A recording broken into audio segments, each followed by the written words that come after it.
భగవంతాలకే పులకింతగా దశ దిశాంతాలకే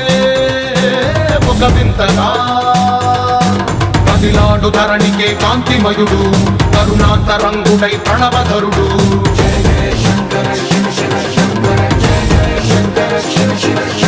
జ్ఞాన ప్రభారాసి దివ్య త్రినేత్రం వేద వేదాంతార్థ జ్యోతి స్వరూపం కైలాస శిఖరాలు నిజ భుజ స్కందాలు కరుణా సముద్రాలు స్వామి కనులు